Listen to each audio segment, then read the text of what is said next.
Straight games, no filler. What's up, everybody? Welcome to Status Quo. I'm your host, Mars Vindicator.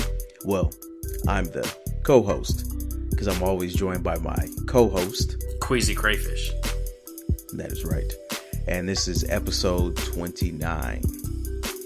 So, as always, we have a wonderful array of topics to talk to you all about. Of course, we're going to start with a bit of flake news as usual. No change there. Then we're going to go into our topics. The first topic we have is Sony E3 and press conferences. So Sony is skipping E3 this year. Well, next year. Surprise, surprise. Oh my gosh. Everybody's going to die. What are we going to do? So let's talk about Sony and the future of press conferences in general. After that, we're going to talk about another shocking reveal about the future of gaming, and that is that there's going to be a discless Xbox looking to maybe come out next year. So we're going to talk about digital games and all that good stuff. Recently, Queasy Crayfish and I have been playing some games that, we decided to go back and play and maybe, to punish ourselves, because that's the only reason why Queasy would play Final Fantasy 15. So, we want to talk about our backlogs and, talk about games that, we want to either play for the first time or even play again. And then finally, Pokemon. Nothing else needs to be said there. One of the greatest franchises of all time just had a dope game come out with Let's Go Eevee, Let's Go Pikachu. So we're just going to talk a bit about Pokemon. So, first though, as usual, we're going to get into flake news. But actually within flake news, I'm going to just mention some not flake news. And that is the unfortunate passing of Marvel co-founder, Stan Lee. As you probably all have heard, because this isn't new news by this point. But it's just very unfortunate, that Stan Lee passed. It sounds like he lived a good life, but it's still unfortunate to always hear that. But, as we are a video game podcast, we want to keep everything about video games. So, of course, we're not going to talk too much about him creating actual comics per se. But it is worth talking about just how much comics affected the video game world. A lot of the comic books I know because of video games, especially specifically from the Marvel games, the Marvel versus Capcom series and all that stuff. And then not to mention all of the dope games on Genesis, like Maximum Carnage and the X-Men Clone Wars and all that, and Mutant Apocalypse on the SNES, X-Men Legends. There's just been a lot of dope comic book games, and obviously the most recent SpiderMan, which Stan Lee had a cameo in. Queasy, got anything to say about Stan Lee and Marvel and video games? Amazing life that guy had, and very successful. I can't even imagine, being a creative person and seeing, basically all of your creations come to life in such huge fashion, and, expanding across all different forms of media. It's pretty impressive, and kudos to him. Right. Yeah, that is pretty dope. That it's crazy to think he's 95. Had he died at 85, which wouldn't have been that crazy, but he probably wouldn't have even gotten this much fanfare, right? Because of, Marvel was kind of just coming out of his downturn at that point, So like this is the last 10 years. I couldn't imagine doing like 85 to 95 being like one of the, biggest, involved in some of the biggest films in the world. You know what I'm saying? Yeah. Like, that's something you think you do when you're like right. 40, Your most successful years were your 80s and 90s. Yeah. Exactly. That's kind of wild, so it's unfortunate, but what a legend. So let's get to the rest of the flake news here. So first, Queasy hip hop artist 2 Milli is planning to sue Fortnite over the usage of his dance, which they call something else, not the Milli Rock. But he plans to sue them over that. Queasy, what's your take on this? Well, first of all, I never heard of 2 Milli. Oh gosh, never heard of him. A Milli Rock on any block? Never seen the Milli Rock, so don't know what that's about. I wouldn't know it if I saw it, but I know it might be the side swipe in Fortnite or something like that. I don't know. Well, I know Fortnite's got all manner of dances, and all the sixth graders or younger love to do those dances in public sometimes, and Halloween night, I'm sure there's lots of Fortnite dancing going on and Fortnite costumes, and all kinds of stuff. So probably lots of, you know, innocent kids out, you know, doing the Millie Rock and not knowing what it, you know, what it was or what it's about. I don't know. But, yeah, it's just the whole Fortnite dancing. The fact that, like, dance is like a huge part of that game, I think is ridiculous to me. And I think it's kind of stupid that they can just take somebody's stuff and just call it something else, and it's like becomes more associated with Fortnite than its actual creator. So I could see him being salty about that, especially since he's not big enough of a rapper for me to have heard of him. No, that is true. And it's just unfortunate. You know, while I think that there's some, you know, some things going on there, I guess you just can't trademark a dance move. So, damn.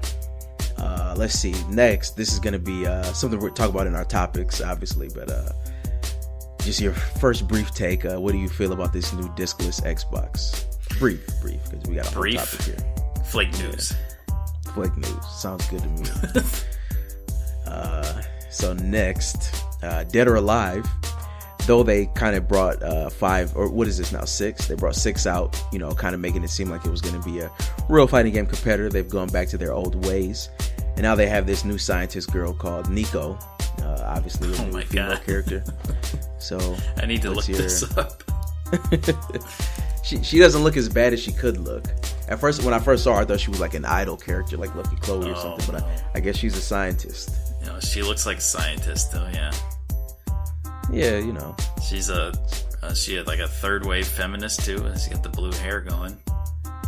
More than likely.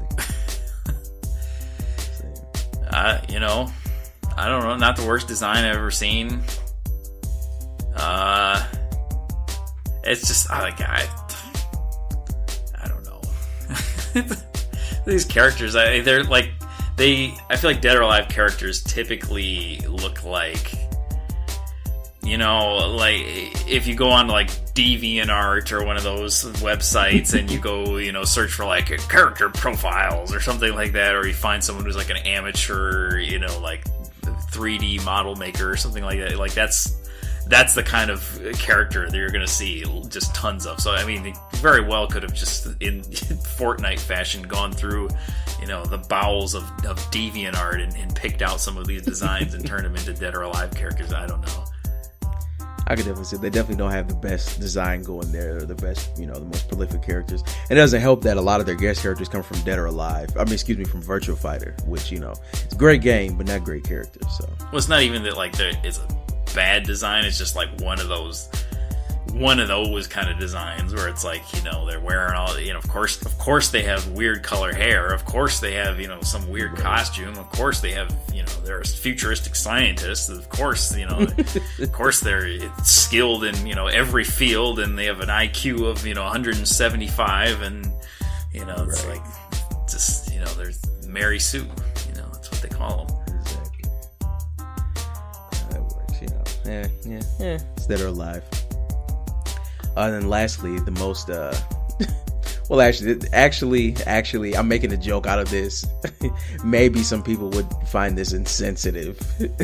I guess it's not even really that funny. It's just kind of like I saw it and I was like, oh, that's stupid, but I guess it's, you know, it's sensitive to some people. But Spyro, the new collection, does not have subs in its cutscenes. It doesn't have the subtitles? No. Big news. Saw it on Kotaku. Oh no. I'm sure it'll be added in with a patch, maybe.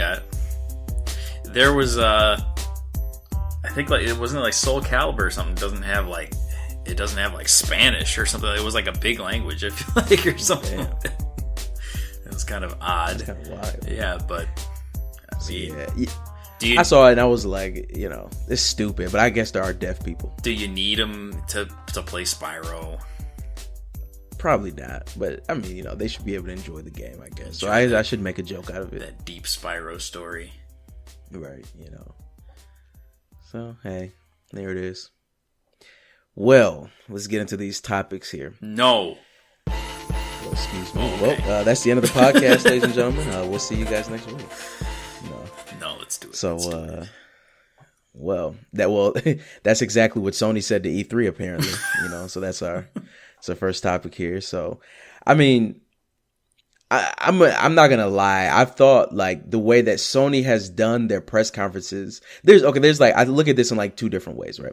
For one, I've kind of hated the way Sony's kind of done their press conferences. They always try to like differentiate themselves and like oh, we have a special presentation with a special video, and here we are at this other location, and here's our video, And they do this whole, little, extra thing, while like EA and Microsoft just get their ass up on the stage and talk, like they're supposed to. So I always, I thought they're trying to be a little Hollywood there, right, with it. But at the same time, I do always obviously appreciate the fact that Sony brings a lot of new content to, E3, which a lot of places don't do. And the funny thing about this is I guess that they've cited the fact that they don't have a lot of games to talk about at this E3 as their reason for not participating, right? So that's just funny to think about when, maybe they'll be out before E3, but there's still Last of Us, right? Days Gone, Ghost of Tsushima, right? They still have like 3 pretty big exclusives that are, coming out next year, probably amongst other things. And like, obviously a slew of other Japanese games. There's bound to be more Yakuza remakes or new titles. There's just going to be a lot of stuff. So it's just funny that Sony says that they have nothing to talk about, right? When like Xbox hasn't even brought like a new game in like 8 years, but they have no problem participating. You know what I'm saying? So that was just kind of funny to me. Like, damn, like if Sony doesn't have 10 games, they're not going to do it. Meanwhile, Xbox will do it with none. Well, yeah, I mean, I think they have the games, like they have Ghost of Tsushima and all that stuff, but I think, and it kind of goes back to like what we were talking about we had kind of a disagreement over like, what makes a good E3 basically, but, and your whole point was like, give me, release dates, give me new announcements and stuff, like don't just give me new trailers. And I think Sony seems to be, following up with that, because it's like, if we don't have anything new really to say, then why even go to the show if we're just going to show the same games we showed last year with a new trailer? That's not that exciting. So exactly. Although I find it hard to believe, I think also, we have to talk about PS5 is on the horizon, and that's been confirmed and subtly confirmed in various different ways, and people are saying they're going to be announcing that possibly for 2020 or even late 2019, but so I don't know. They're probably just going to wait till they have a big splash for that. Then if they're just skipping E3, so I'm assuming that has to be 2020 for PS5. I just cannot believe in a PS5. I just can't do it. I cannot even accept a new console coming out before 2021. Like, I just kind of cannot do it. PS4 and Xbox One, in my opinion, have really just hit their strides. I just can't do it. It's gonna have to be like fully backwards compatible. Otherwise, it would just be absurd. Well, yeah. Have you heard the PS5 rumors? No. Well, yeah, because they say backwards compatibility with PS4 at least, and probably at most actually. But so I think that would be a big help to making the transition. But also, supposedly, 4K 60 frames per second and the price tag of $500, which a lot of people have scoffed at because like, to get like 60 frames, full native 4K is like you have to have a pretty high-end system if you're, running a PC. So people are kind of scoffing at that price and that, the prospect of having 4K 60. But at the same time, it's like, we already have like 4K stuff. And so like really, what kind of advancements are we going to be seeing here as far as like graphics? Yeah, exactly. Yeah, yeah, like that's what I'm saying. I don't even think we've seen the full potential. I know we haven't seen the full potential of the PS4 and the Xbox One. So, just based off of the way old generations have gone, especially like the last one, so. Well, yeah, I don't know.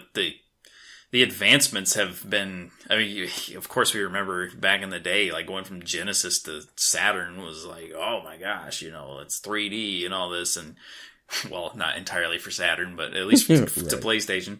And then, from PlayStation 1 to PlayStation 2, this huge leap in, graphical fidelity, and again to PS3 and all that. And then, from PS3 to PS4, there was, that kind of weird halfway section where they're just remastering a bunch of stuff.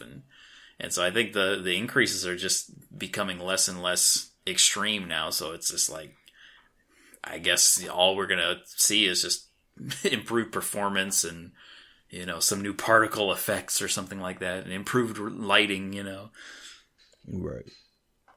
No, definitely. Yeah, I just can't even see, what Sony's going to do there. I think, well, and then too, I mean, if they were really going to announce that, why skip E3? I know, that's so the confusing part. Right, yeah. So I was kind of thinking that, because when you think about even something like E3, when you think about the idea of a convention, like I feel like that was kind of a thing that existed because, how else was a company gonna like present its new stuff to like a massive audience, 20 years ago? You know what I'm saying? Mm-hmm. You got to have this big event, to legitimize video gaming and all that stuff. So there was like a lot of reason for E3, but now, Nintendo doesn't even do Tokyo Game Show. Sony maybe they'll make a habit of this, but they still do their own PlayStation Experience thing anyway. So, supposedly they're not doing that either, though. Well, see, so then are we going to see an end of, to video game conventions? I don't know. Is this just the beginning, the unfortunate beginning to an untimely end? Well, I mean, another angle, just like, what does this do to E3? I mean, is this just an E3 with just like Xbox? Yeah, it's going to be kind of terrible. A bunch of developers or publishers. Right. Yeah, this will probably easily be the worst E3. Because again, like, what is Microsoft going to announce? Halo Infinite? What are we going to talk about? Yeah. So Xbox One XS. And that may be the name of this discless Xbox. So great transition here. Mm. So, well, we at least do know that Xbox is going to have another new system next year. So making this the fourth Xbox One. They just keep trying. Exactly. So we're going to have a discless Xbox. And I mean, there's kind of actually a lot of questions about this because as of right now, just like PlayStation, Xbox is kind of running a two console thing here, right? They market the S and the X, evenly, they're like two options. So will this discless console, will it be an X or an S without a disc drive? Or will they do two of them? Will they be like a discless S and a discless X, making their, bringing the total of Xboxes up to 5? Is it going to be like slightly better than the S, but not as good as the X? What are we even going to get with this in terms of specs and all that?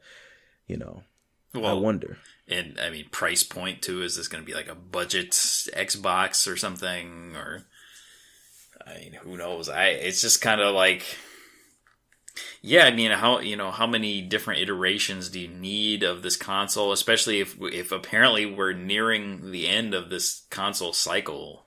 It's like, what are you doing? I mean, just save it for, the next Xbox, I guess. And I think I kind of had touched on this in a previous topic where it was like, I think they're just going to get out of the console business altogether eventually, or they'll just, instead of marketing the Xbox as a console, it'll just be this gaming hub thing that's, purely digital and, be like some mini PC game console hybrid thing.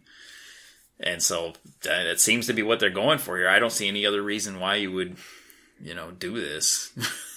Yeah, I definitely can't either. Yeah, it'll probably have to be something that's even cheaper than the S. Because, yeah, like I feel like the whole point of this would be to make it a price point. I guess it's just weird considering some of the moves that Microsoft has made. Like when the Pro and the X came out, the X was the one that has like 4K Blu-ray support. the Xbox is also, I think, out of the two, because I don't think PlayStation 4 can even play CDs, right? But the Xbox can. So it's just funny how like Xbox has like more disc-based features, but then they're the ones that are going to take it out. So yeah, it's kind of strange. Yeah, and you have to wonder about like storage capacity. I mean, how much are they going to really put in this thing? And are they going to put like multiple terabytes into this thing? I mean, because that's like a legitimate question when you have, Red Dead Redemption 2 being, like 100 gigabytes. And no, what? No, it's not, because the Xbox One, I mean, you have to install every game anyway. Well, the discs mean nothing on even now still. Well, I mean, so they're kind of already doing that, actually. Well, I mean, even so, I mean, just like I don't know. So you have to. I guess I'm Xbox illiterate here because I don't ever play mine. But so there, you have to completely, fully install the entire size of the game, even if you have the disc on Xbox. As far as I know. I mean, I feel like that's the case with PlayStation 4 as well. I just think that with PlayStation 4, there's some games that don't make you install. Or like some games don't make you install totally. Some games do, but some games don't. But like Xbox 100% does. Well, I mean, what do you need the disc to play it for then? You kind of don't. So they're kind of like the discs are kind of just there. So basically, so people can buy used games. I feel like well, but you do on the PS4. I mean, if you put the game in disc based and it does install and everything, but I mean, if you try to play it without the disc, it doesn't allow you to. Well, yeah, but there's some games that I don't think make you install the full game on it, because there's some games you could put in and like play like almost immediately, but that just never happens on Xbox. It's full install. Well, still, I mean. I guess never mind. I guess my point is moot then. But I don't know. I feel like there has to be some reason for having the disc then. I mean, otherwise, why would we even? Why is this even an issue then? I think they literally are just doing it, for like because it's normal. Literally, I think that's why they've done it. Because I think like if you had told them that if they came out and they were like, "There's no discs," then everybody who buys used games, because this limits a lot of stuff, like borrowing a game from your friend or buying used games and all that stuff. If the games are only going to be digital, right? There, you can't ever return it. You can't do anything. Well, they do have digital returns, but that's like a whole nother thing. But yeah, I think that was more so a thing that they did just so it didn't like piss people off, honestly. And so. But a lot of people still just do digital anyway. So I don't know. I feel like it's like having that option. I don't know. Well, and imagine what that would mean for. Well, again, too. Imagine what that would mean for like GameStop. Well, yeah. I mean, they've been very comfortable being the bad guy. I mean, that's we remember the always online thing was the whole. I mean, Sony smashed them at E3 years ago. Just. All they had to do was come out and say it doesn't have to be always online, and everyone was in an uproar. Right. If they're gonna push that kind of thing where you can't borrow games, you can't you have to have your own Xbox and you have to buy your own version for everything, and there's no returns and there's no used market, then they should get out of the gaming market, because that's just garbage to me. Well, but that's kind of the thing though, because it's like it's one of those things where like if you tell the people that's what you're gonna do, they're gonna be pissed off. But if you just like let things take their course, nobody's not even gonna notice. Because I mean, think about it. The most popular game probably on the Xbox as well as the PlayStation is Fortnite, right? Mm-hmm. You have to be online to play Fortnite, right? So like the whole online only thing, throw it out the window. Like Fortnite is free, but you have all this content that you buy digitally based, and you can't give that to other people. So again, take that whole disc sharing used game thing, throw it out of the window, right? So it's like, I mean, I get it. Some people are still gonna play, Cabela's or whatever. They want their disc, I don't know, but you know what I'm saying though? Like, I'm sure a majority of those people who were, bitching and moaning about that bought their Xbox One and now play Fortnite, Fallout 76, and Destiny. But if Microsoft was like, you must be online, they'll lose their shit. But those are the only 3 games they have. You know what I'm saying? Yeah, it's true. So it's like, it's one of those things, Well, yeah. I don't like this at all. Yeah, I see. I don't like it, but I always make a point to do physical, and I typically don't even support digital only games for various reasons. Sometimes I just don't like them. But I think that there are a lot of like customers, who will complain about that, but then just do those things anyway. So Microsoft's probably looking at the data like, well, they're ready for it now. Let's just go ahead. So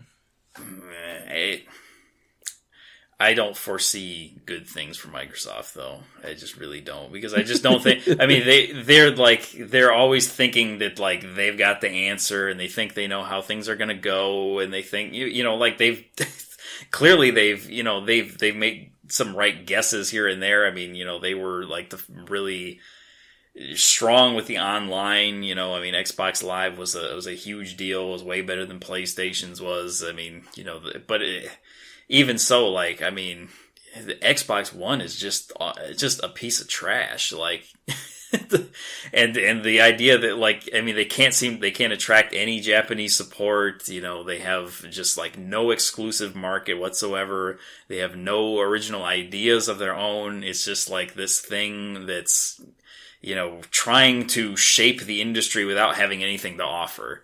And I think I hope they crash and burn, quite honestly.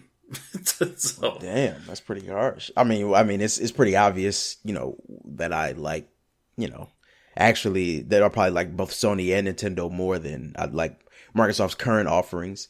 I think I liked Microsoft better when they had a large partnership with Sega and, and all that type of stuff. But that's not the case anymore. So, yeah, Yeah, I mean, I loved original Xbox, but right. 360 was, so-so. All I played on it was Call of Duty, and then... And here we are with the One. It's a paperweight for me, so... Well, that's that. So, going on from there, I guess I'll try to make a transition here, I guess if we have a backlog game, it's not going to be on the Xbox. Ha ha ha ha. Oh, no, it damn sure is well, not. Not the Xbox One, at least. I'm not itching and scratching to play, what's one of those exclusives? Gears of War 4. Yeah, Gears of War 4. I don't know, Cuphead is all right, but I'm not like itching and scratching to play it or anything. But the backlog, the probably one of the most dreadful conversations for any gamer, to have to sit back and think of all these games, especially when you play stuff like RPGs, when you have to sit back and you just, every 4 months, that backlog just grows another 120 hours, because something else has come out and you don't have time to play it because, you're still playing, Destiny, and you just haven't got around to it. So the backlog. So, I'll start. I have a couple of games on my backlog. Now, one interesting thing about my backlog is that I've actually played every single game on this list except for one. But what I mean by play it is like I've like put it in and like, maybe messed around, maybe played it at your house or something, but I never actually sat down and beat it. Like these aren't just games that I want to play. These are games that like I really feel like I want to beat them, So, probably the three biggest ones for me. Oh man, it's tough. I'm going to do more than three. And these actually might surprise some of you listeners, based off of who I am and, how much I talk about a certain company. But one of them is Jet Set Radio Future. Damn, that's an old one. It is. And to this day, I have not completed that game. How far did you get? Always get like a little past that first level when you go, like it's not very far. Like that first level where you're at the stage where like there's that big like dragon in the center. Oh yeah. Okay. And then I'll do like a stage or two after that, and then I'll just stop for whatever reason. This past reason was the fact that like I sold all my games and all my stuff, so I don't even have an OG Xbox or a 360 or a copy of that game anymore. But I'm holding out for it to be backwards compatible, and I will get that game separate only version, not the mixed one, with Sega GT, and I will play that. It might have been a bad choice though, because I hate doing that no Kakudai Heights level. I always get there. I'm like, oh, here we go again. Because I've done this at least 4 times now. I feel like I've like borrowed your Xbox to play it. I've bought Xboxes to play it, and I just haven't done it. But I love that series. It almost just always happens. So, the next one on this list, again, surprise, surprise, which I maybe mentioned before, but it's Shenmue 2. Oh yeah. So I don't necessarily like Shenmue as much as Queasy Crayfish, but I don't think that's something many people can say that they do. So, but I do definitely like this series. I just don't like it as much as QC. But like I love it, right? I really like Shenmue 1. I thought it was one of the dopest games ever. It's at least like Shenmue 1 is at least in my top 10 for sure. And then I think the biggest drawback with Shenmue 2 for me was that it wasn't in Japan, because I have this huge Japanese setting bias with games. Like I'll sit through anything if it's in Japan. So, but that game is not. So, but it still looks very dope. I still know it's dope, and I do want to sit down and play it. And luckily, I have the HD 2-pack now, so someday I'll sit down and play it. Hopefully, before Shenmue 3 comes out. And then the last 2 on this list, I'll say that they're ties. I'll put these as ties. And they are Chrono Cross, which isn't a Sega game, surprise, and Burning Rangers. I'll start with Burning Rangers just to continue the Sega thing. It's another one of those games, unfortunately, by the time that I was friends with Queasy Crayfish and we were like really going to each other's houses, that game was probably out of the stores. And by the time I realized I should buy it, it was probably like $800, so just never got around to doing it. I do have a Japanese Saturn. I could just drop 30 or 40 bucks and get it. I just haven't gotten around to doing it. But someday I will, Sonic Team, Sega Saturn, just got to do it. Dope music and all that. And then Chrono Cross. So I played Chrono Trigger. I've played all the Final Fantasies on PS1, a couple of the other RPGs, but Chrono Cross is just one that it just kind of escapes me every time. I've booted it up on emulators. I think I bought it digitally on PS3. I think I still own the actual disc of it. I'll put it in, do a couple battles, and then something else will come up. So it just is always at the wrong place in the wrong time. So those, exactly right. So, and I do have a couple of other honorable mentions. I need to get down and play Horizon Zero Dawn, Detroit, a very much more recent game that I do own now that I'm gonna get to. I still want to sometimes I think I should play through Final Fantasy 13 in English just to get a better scope of the story, because I'm a Final Fantasy fan, but probably never happened. And then also Final Fantasy 3. That's probably the other mainline game. Well, I've actually never played the real 3. I've only played the DS remake that has added characters. Because like the original game didn't have real characters. They were just like jobs. Onion Knights. So this one has actual characters. So I've never played the original one. So I feel like I should do that. Yeah. No, all 4 characters are just Onion Knights. Oh, dang. They're not even characters. It's like Final Fantasy 1, where like you just choose these like blank jobs and then they're just people. Oh, okay. So yeah, a lot of people don't even know that, like, Final Fantasy having like a deep storyline was not even a regular thing until the Super Nintendo. Cause 2 had a story, but then they took it back out. Well, I should say like it had characters, but then they took it back out with 3. So the DS version does have individual, like, named characters, but it was a little different. So, and then, Panzer Dragoon Saga. Did I say that? No, you did not. Okay, but apparently it's the Saturn's Final Fantasy 7, so I need to play it. Well, man, all of yours are like fancy. Mine are. I mean, yeah, like I could. I tried to keep all of mine to like this current generation because that's really like my focus lately has been like, I want to experience this generation.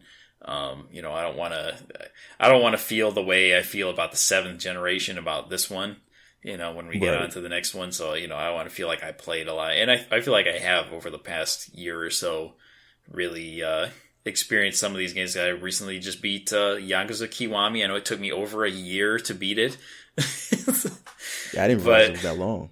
Oh yeah, it's 1,400 hours, so, but no, it actually took me about like 30 hours, I think. But I think the interesting thing to me, about this was like, so I'm going back through these backlog games, playing them, trying to get them out of the way and stuff. And I found that I have to really play these, and I don't know if it's actually differently from the way I used to play them, or if it's the same and I had just forgotten this is how I used to play them. But like, I take lots of breaks. Like, there's lots of like leaving the game on pause, like walking around my apartment, pour a glass of something, do some laundry, and then come back to the game, and I feel like maybe that was something I used to do, and it made, getting through these games a little easier, because it's hard sometimes to like sit down and, I was like, I think that kind of detracted from my like wanting to play a lot of these games. Was it's just like, I have to have 4 hours of free time, or I can't even begin, and it's like, now I'm just like, hey, I got, a couple hours here, I'll just fire it up. But anyway, so Yakuza Kiwami, that can be knocked off the list. I do want to play Kiwami 2 and 6, also on PS4. Right now I'm working on Final Fantasy 15, which I had only gotten to Chapter 3, and I'm still on Chapter 3, but I've played it quite a bit more, just doing side quests and stuff like that. And, the rest of this, I want to play, Witcher 3 again at some point. I got like to the end of the game, but I never beat it, and I didn't do any of the DLC. So at some point I want to get to the end of that game and finish it and, really fully explore, because I do think that was a pretty good game. Let's see here. God of War, I need to finish that game really badly, because I really enjoyed that game, but I just never finished it. I didn't even really get that far in it. So if I'm going to sit up here and say it's my game of the year or something like that, I feel like I should get a little bit further in the game. Horizon Zero Dawn, another one that I liked a lot. I think the gameplay is very good. I didn't get very far in it, so I need to do that again. Octopath Traveler, we take it to the Switch here. Gotta finish that. Didn't get very far. Dead Cells. That's a really fun game. That's a really unique, interesting game. Kind of Metroidvania style. And definitely got to get more into that. And then Red Dead Redemption 2 is on that list. I don't know if I'll ever bring myself to do it, but I mean, I own the game. I might as well try. Nier, I need to be Nier Automata, or however you want to pronounce it. And lastly, Hellblade. I have a fascination with this game, and I would like to play that. But I mean, if I really wanted to dig back, I mean, yeah, of course I would say Panzer Dragoon Saga, D2, Albert Odyssey. You got to play that again. Stuff like that. That's real. See, I guess. Wait a minute. You didn't even say SpiderMan. SpiderMan. It's not on my list. Holy moly! Why? It's just whatever. It's a good game. Popcorn. Well, no, I mean, yeah. I think it's like a good game to like play for a little bit and then get rid of it. It's not. It's dope. It's really, really dope. But it's not like that. I mean, that's definitely like once this list is done. Bring out Spider-Man, but like they would just get in the way. I feel like other stuff.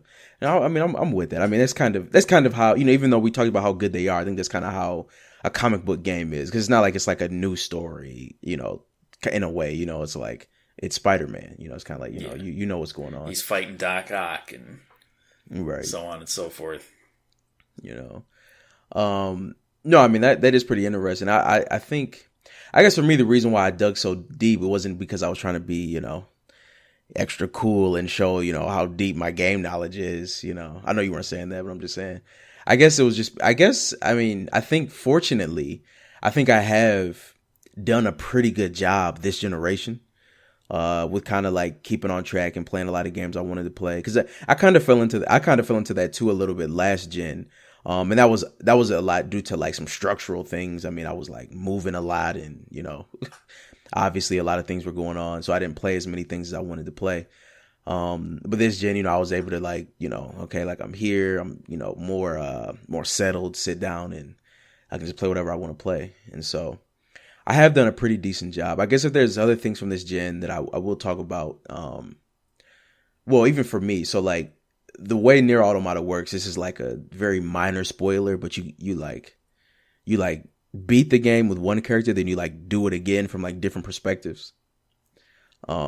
So I didn't do those different perspectives. So I kind of want to go back and do those because they are, I think, like quite different. So I do want to do that. I did talk about Zero Dawn. I did talk about Detroit. Man, I don't think there's anything else really from this gen that I would like really feel like I have to go back and play, honestly. Octopath. I like Octopath a lot, but realistically, I'm probably just not gonna play it. Maybe another one. It's hard to say it's this gen, but Pokemon Sun and Moon, which I'm not gonna segue into our last topic yet, but because it is Pokemon, but that's like the only that's the only mainline game I haven't beaten. Because I've played and beat all of the other ones, even like like the remakes, like Mega Ruby and all that stuff. So I do kind of want to play Sun and Moon, and then of course Ultra Sun and Moon. I'm getting a bit back into Pokemon now. The thing that's kind of making me not want to do that is, from the looks of it, unless they bring the Pokebank to Switch, there may not be any carryover from the 3DS to like the Switch games, whatever they make next year. So if they just restart it all over from Let's Go, I'll probably just skip that one entirely.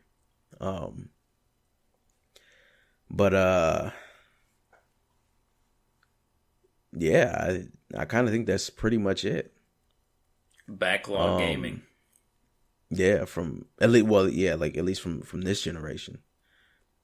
I mean, there's like the obvious ones, like the Yakuza games. Like, I haven't like beat those yet, but I mean, like I'm like kind of always playing them. So yeah, that's funny that I beat one before you did. like literally, it's kind of wild. I've literally played all of them too. Mm. I've only played one.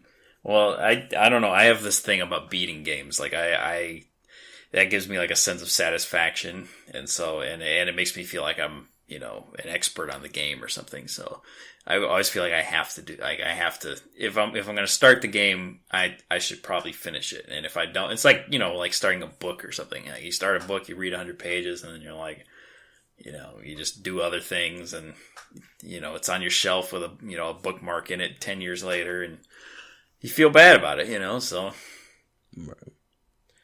Well, that's real. I'm just a fake it till you make it type of guy. I can talk a lot about a lot of games, but I haven't really beat all of them. Yeah, maybe that'll be the next topic. Games Mars Vindicator has actually played to completion. Talk about all 7 of them. All 7 of them. So I know Streets of Rage 2 is on the list. Multiple times. So yeah. Well, so yeah, I guess moving on from there, we will go to the final topic, and that is Pokemon. Everybody's favorite way to capture creatures. So as you all know, Let's Go Eevee and Let's Go Pikachu just came out, and I was kind of down on those games before they came out, because they kept talking about how they weren't like mainline games, and I thought there was going to be so much missing. But to my surprise, there's not that much missing from them. I mean, like I think one of the biggest things that this game is missing, which I didn't even really expect in this way, is difficulty. This game is like ridiculously easy, to the point that like it kind of holds your hand in multiple ways. So first of all, you start off the game with 50 Pokeballs, right? And then every time you beat somebody, you get money, but you also usually get 3 Pokeballs. So like, I've just noticed I've just like always had 60 of them. Like, it just seems like no matter what happens, like I could like run into some, Chansey and throw like 20 of them at it, and I just still always end up with 60 Pokeballs. So like that's a pretty easy part. But I guess, because this has a huge emphasis on catching, so that kind of makes sense. But there's these other things like when you go into gyms now, like usually the guy at the door will like stop you if your Pokemon don't meet some sort of requirement, right? So as we all know, Brock is, the rock-based gym leader. And we all learned a very, very hard lesson as children, which was start the game off with Bulbasaur or prepare to get your ass whooped on. You know what I'm saying? Because obviously if you start with Charmander, you're pretty much done until the 4th gym. Squirtle is good against Brock, but then he's pretty much useless against the next 3 gyms, right?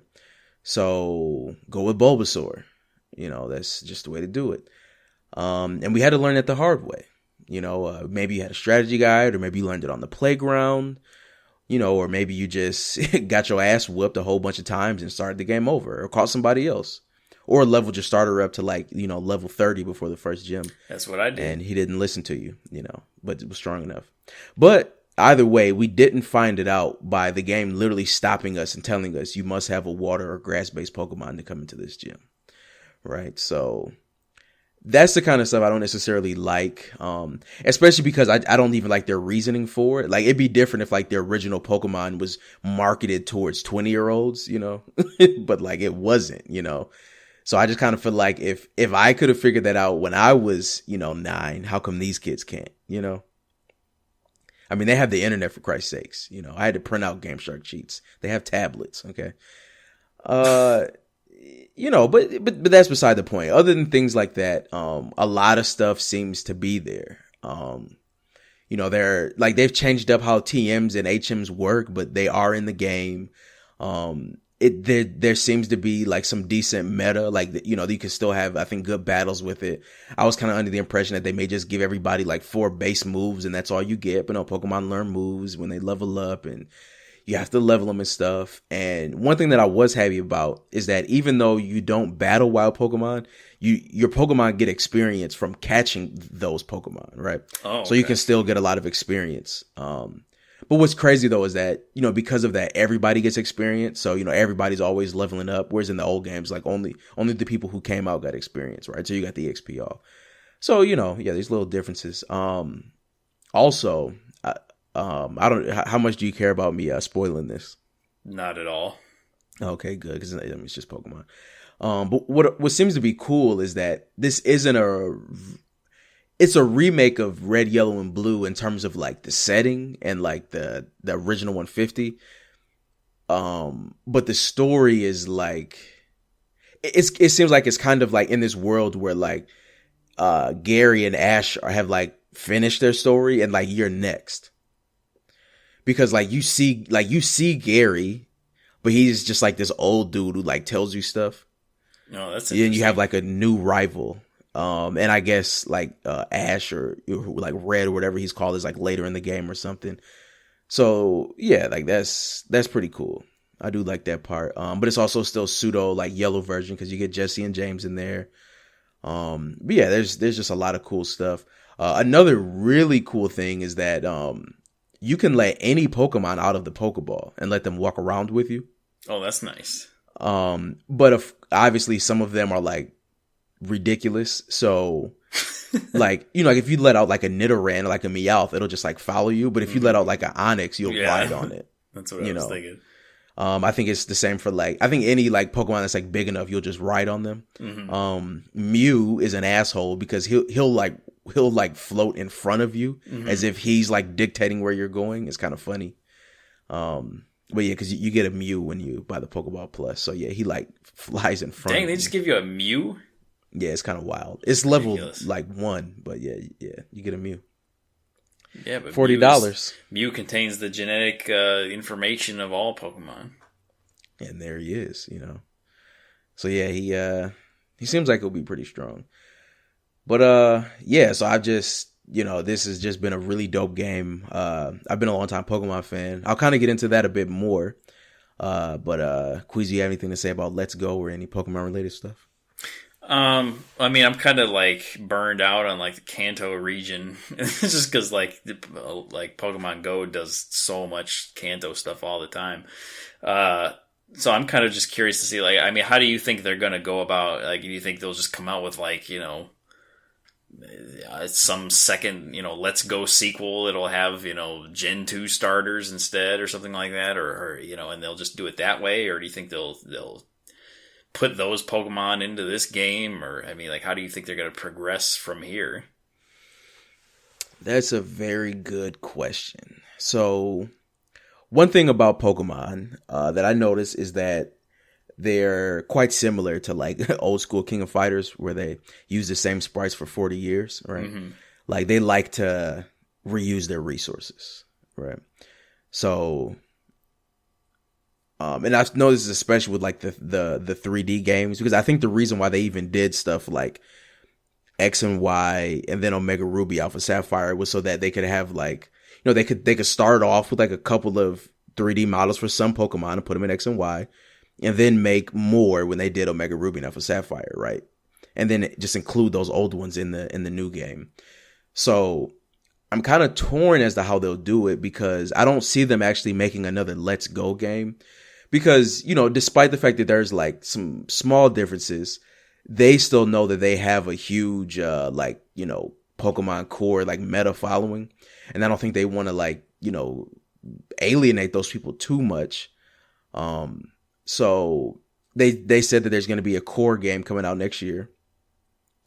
So, but with that though, I kind of don't think this game looks good enough to be like a core game. Like, because I kind of think like comparably, I think like the 3D models on the DS actually look better than the ones on the Switch do, like comparably, right? Like to what like the 3DS could do. So I kind of wonder if they're gonna like make another totally new game, but that kind of seems absurd, because then they'd have to like go through the hassle of making like 800 new models, Yeah. Whereas like they could now just reuse a lot of the ones they had in Let's Go. So they'll probably keep the same engine, but just make a more advanced game with a new story and more new features. Because there's like a lot of there's just like a lot of stuff missing, from these games. I don't even think there's a day and night cycle in this. And like, because those games, they have been like famous for always adding these like new little technologies to the Pokedex and just adding these new little things and having these new gems with the new stories. So there's definitely a lot missing. But so, I mean, you think Let's Go is like a one-off thing? Yeah, like 100%. There's not gonna be Let's Go Cyndaquil or something. No, that'll be absurd. Because I don't even think they have the Pokemon to do that with. Like, are there other like prolific Pokemon, like Pokemon that are that prolific from the other generations? There's like Lucario or whatever, That's what I'm saying. Well, yeah, so you could do like a Let's Go Riolu, Possibly, yeah. Who else? It'd have to be like Riolu, Meryl, Togepi. Oh, right, yeah. Outside of that, though, because you have the obvious starters, but you could do like Plusle and Minion maybe. But yeah, there's just, we're talking Pikachu and Eevee here, So, yeah, I really don't think they'll do another Let's Go game. I think they were trying to bring in the Go fan base into like a more serious Pokemon environment. So then those people could then go into playing the next core game along with the people who are coming over from the 3DS. I kind of feel like that's their main goal with this. I could see them maybe doing more content for this, but I wouldn't necessarily say making a whole nother game. But that's just me. I don't know if it'll succeed in that goal. I think it will with some people, but there's a lot of people that You ever seen that Japanese guy that has like 15 phones and plays Pokemon Go, 15 accounts at the same time and rides a bike around Tokyo and these people are, there's some people that like, they treat Pokemon Go in such a hardcore way. I mean, there's a guy that lives around where I live who's, notorious for, hogging all the gyms in the area, and he has multiple accounts, and, he just fills them up, and his buddy fills it up the rest of the way, and so no one can ever get any coins, and he does it, like, literally every single day, and, the idea that, like, that's the game you want to be the best at is Pokemon Go. Like, I mean, I think there's, like, some people that, like, they just really love that, like, going out and like taking over landmarks and stuff like that. And I don't know that they'll ever want to get into a game that has to like actually rely on, some degree of skill, to play. Well, and that's what I mean. If that's the case, then they probably won't even want to play Let's Go. Yeah, they probably won't. Because so that's kind of this. Yeah, exactly. So I think like Pokemon Go will probably definitely still exist, and I bet that they will still have some connectivity between Go and like the later games.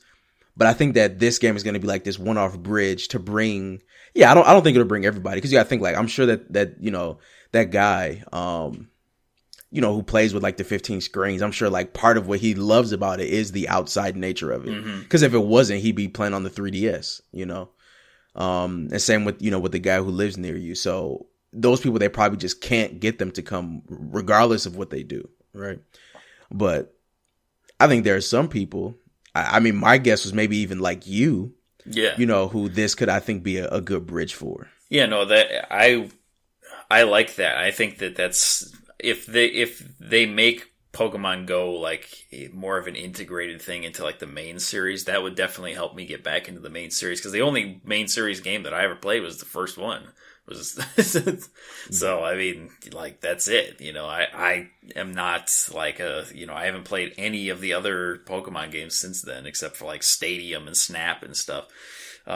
So I mean, yeah, like if all of the hours that I've put into playing Pokemon Go and collecting, shinies and, rare stuff and, getting, good IV Pokemon and stuff like that, if that pays off in some way, shape, or form, even if it's just in a small way, and by connectivity with a core game in the future, I think that would be very encouraging to me. Right. So yeah, and I definitely think that will happen, because I kind of think that Let's Go will kind of serve as like, as like a red and blue to something like a gold and silver, where it, where this, because obviously in gold and silver, you could use all the Pokemon from the old games, right? But in red and blue, you can only use the ones from that game. So I think the next game will probably obviously have, a much more expansive, a group of Pokemon that are in it. And actually, this is really honestly like the perfect way to do it, because, typically what happens when they make a game like X and Y, they're like usually hand picking certain Gen 1 Pokemon, Gen 2 Pokemon, Gen 3 Pokemon to put in that game, right? But this way, yeah, they're not going to put 700 in there or whatever. Right, yeah, exactly. And then slowly everybody else will get added. But this way, when the core game comes out, it'll probably be compatible with all of the original 150, right? So even though there's going to be some new weird ones, people are still going to want to play it because all the ones they know are going to be in it from jump. So yeah, Pokemon is I guess I would say one thing I do like about them is that they definitely know how to play their cards. They've played like great hands for 20 years, and they just have not had to play their trump card, because to me their trump card is like, boom, Skyrim level exploration, exactly, Pokemon RPG, and they just haven't had to do that yet. They've just found different ways to. Man, can you imagine? Oh man, but yeah, the problem is once we get that, where do you go from there? So it'll always be on the horizon. Exactly, just like the Final Fantasy VII remake, but now that's here. Oh yeah, they definitely have though. I mean, and like even with something like Go, I mean, just to see like how that game came out, it was this big phenomenon, fell off, everyone stopped playing it, And like they didn't give up on it. Like they kept going and like adding things to it and adding events and adding new, the research thing and, adding new gens and shinies and and so like now they've gotten back to like a huge player base for that. And it's like, like they're just they're just still there. Right. Well, you see, and honestly, the cool thing about that is like we're talking about bridging the Go players into the core games, but honestly, Let's Go is a bridge from the core games to Go as well, because one of the things about Let's Go is it has like version exclusives, right? So I have Eevee, but like I can't get a Growlithe in Eevee, and like I'm not playing a Gen 1 game without Arcanine, right? So the only way for me to get that without me like trading with someone is to take it from Pokemon Go, right? So I'm now messing with Go more, and I'll load up the game and I'll ignore all the non-Gen 1 Pokemon and just catch the Gen 1 ones that I want, so I can put them into Let's Go. So yeah, they're doing a real good job with this. Well, there you go. Maybe you can get a shiny Growlithe, put it up in there. Isn't shiny Growlithe blue though? No. It's just it's like another shade of. He barely looks shiny, doesn't he? Yeah. He just looks slightly different. A lot of them are just. I think shiny Gengar is the worst one. Yeah, no, he is, because you can't even tell. It's like you can't even tell. That is right. Shiny Greninja is the best one though. Yeah, I got a decent amount of shinies. I got shiny Metagross. See, but that's cool, but it's also kind of weird though, because like you don't just have shinies. I'm from the old school, okay? When like, you damn near drop your Game Boy when you see one. Well, it's kind of like the only reason they're more prolific is because of the community. Oh no, days. I'm telling you, like, and like you could like easily play through the entire game story and never see one. Oh yeah, no, I know. I mean, outside of community days, I've caught I think one. Just like random shiny. Okay, well that's something. Cause yeah, that was like, shinies were, and it was a Wingull. See, exactly. They've even gotten easier to get in the games too, though. Honestly, I won't lie.